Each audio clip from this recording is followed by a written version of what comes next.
Hi friends, welcome back to the Five Gyres Trash Academy. My name is Melissa Aguayo and I'm really excited to be here with you all for our 4th week of Trash Academy.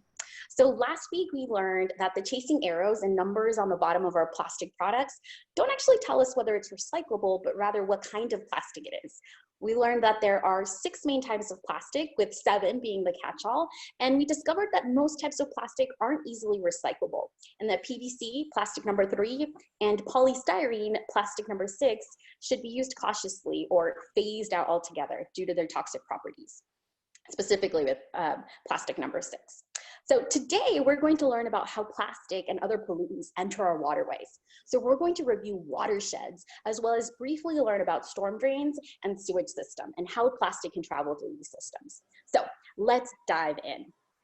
So what is a watershed?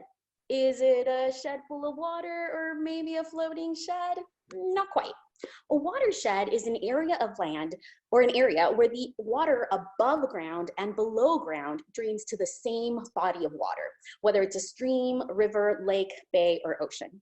Watersheds vary greatly in size and can be very small, such as the watershed from the stream that may flow through your local park, or quite big. These small streams join together to form larger and larger waterways with larger and larger drainage areas, like the Chesapeake Bay and Mississippi River watersheds. And guess what? No matter where you are in a watershed. Everybody lives in a watershed. This graphic here shows the process of water entering the watershed. When it rains, as water flows down, all of the water drains to one body of water. It falls on land and travels through a stream, eventually a river, where it empties into a lake or ocean. Some of the water also soaks into permeable surfaces that allow that water to sink in, like grass and dirt, adding to that groundwater and those underground rivers. To be able to fully understand how a watershed works, though, we need to talk about the water cycle really quickly. Let's do a quick review. So the water cycle describes how water evaporates from the surface of the earth, rises into the atmosphere, cools and condenses into rain or snow and clouds, and then falls again to the surface as precipitation or rain. The water falling on land collects in rivers and lakes, soil, and porous layers of rock. Much of it flows back into the ocean, where it will once more evaporate. There you have that cycle. The cycling of water in and out of the atmosphere is a significant aspect of the weather patterns on Earth. All right, so back to watersheds. Let's discuss what happens when we add people and cities with impermeable surfaces and pollutants to the equation. So in the urban water cycle, water still cycles through being a solid, liquid, and gas after rainfall. But rather than being absorbed by soils and plants that transpire that water into the atmosphere or allow it to sink in, over 55% of the rain ends up rushing into the yellow pipes in this image that outfall directly into our waterways. In a natural environment, only about 10% of that rain would run off into a body of water. The stormwater carries whatever pollutants are on the street. That includes things like spilled gasoline, garbage, plastic, litter, pet poop, fertilizers, all of that, and discharges it into a nearby body of water. To make use of gravity, the yellow stormwater pipes run directly next to the red sanitary sewer pipes. This can cause some raw sewage in the red pipes to mix with the stormwater in the yellow pipes, which can dump millions of gallons of raw sewage directly into our waterways every year. And we'll talk about the sewage system in just one second. So why does it work this way? Well, storm drains were designed as a flood control measure. As you can see in this image, while our cities and towns do have some pervious surfaces, you can see some grass and some dirt, we have a lot of impervious surfaces. So the storm drain system was designed to take all of that water from our cities and divert it to a body of water like a creek, river, or ocean so that we don't flood. It does this really well. Unfortunately, it also has the unintended consequence of flushing away everything else that was on our street, including all of those things that we mentioned before. And here you can even see things like tire dust coming from those vehicles. So stormwater pollution occurs when rainwater runs off of those impervious surfaces, such as rooftops, streets, picking up trash and pollutants along its path. This runoff washes down the drain and is carried directly to a nearby body of water untreated. In most places, it is completely untreated. So areas, imagine those, if we go back to a more natural place where you have forests and meadows, those are allowing that rainfall to be absorbed into the ground or to evaporate into the atmosphere. But when we have all of this pavement, these roofs, all of these impervious surfaces, it prevents that rainwater from really being absorbed and does not soak the ground. And untreated, that contaminated runoff flows into our streams, rivers, and oceans, which impacts water quality and aquatic life. Stormwater isn't the only source of microplastics, though. Let's talk about the other system, the sewage system. So storm drain system was really tackling the water coming from outside of your home. Sewage system is tackling water coming from inside of your home. That means every time you flush a toilet, wash your hands, do laundry, for most places, for most cities, the sewer system will carry that wastewater or your sewage to a sewage treatment plant. If the sewer system is a combined sewer, that means that your sewage and your storm drain are combined, then those will all go to the sewage treatment plant. But in some places, again, these are completely separate, and that storm drain system is going to take all of that storm water and pollutants completely untreated. But back to the sewage system. So the first part of the filtration of sewage includes a bar screen to filter out any solid or large objects. These are collected and they're taken to a landfill. Fat and grease is also removed from these. And just depending on where you live, you might have more treatment. So you might have, beyond the physical, you might have chemical and biological processes to remove those contaminants and take that treated wastewater or effluent and release it into the environment. So depending on where it's going, if it's ending up in the ocean, you can go to secondary. But if you're going to a more sensitive, like a creek or a river, a more sensitive ecosystem, you do need to treat further. And again, this is in some places where they are treating sewage.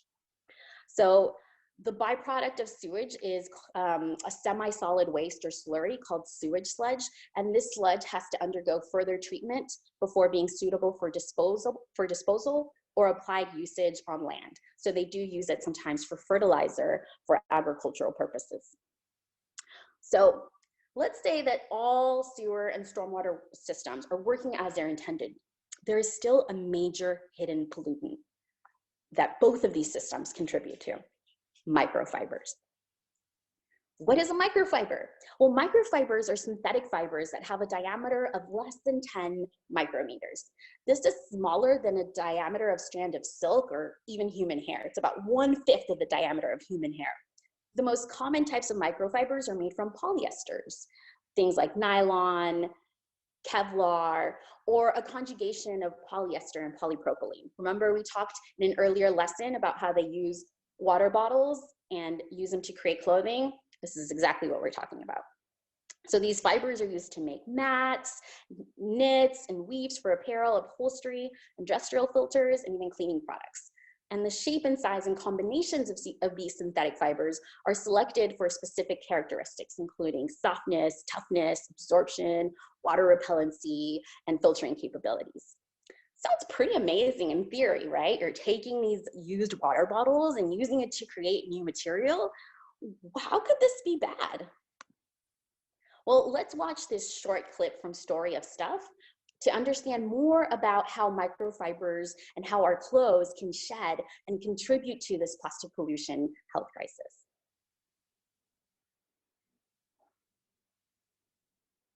Oop, and we don't have sound for that. Let's just try it one more time. Allison, do you think you can unmute yourself? Every time we wash synthetic fabrics, whether they're made from recycled bottles or brand new materials, super tiny pieces of plastic called microfibers wash off and flow down the drain, up to hundreds of thousands each wash. The older our clothes get, the worse the problem can become. Yikes! These fibers are so tiny, water treatment plants don't catch them all, so they wind up in rivers, lakes, and even the ocean. When they reach the ocean, they act like sponges, sucking up other pollutants around them. They're like little toxic bombs full of motor oil, pesticides, and industrial chemicals that end up in the bellies of fish and eventually in the bellies of us. It's gross. So here we can kind of see how some of the pollutants that are coming from the the storm drain system, and some of those fibers that are coming from the sewage system, how those are interacting, or even some of the microfibers that are coming straight from the storm drain system as well. And we're learning a lot more about microfibers. This is a very emerging topic. There's been a lot of science and research in the last few years. We're learning things all the time. In fact, we actually did a study in the San Francisco Bay with the San Francisco Estuary Institute, where we looked at different sources. We looked at stormwater, surface water, sediment, small fish in the San Francisco Bay. What we found was that there was microplastic pollution in every part of the bay at some of the highest levels measured anywhere to date. Some of the surprising things were that stormwater actually has 300 times more plastic than wastewater.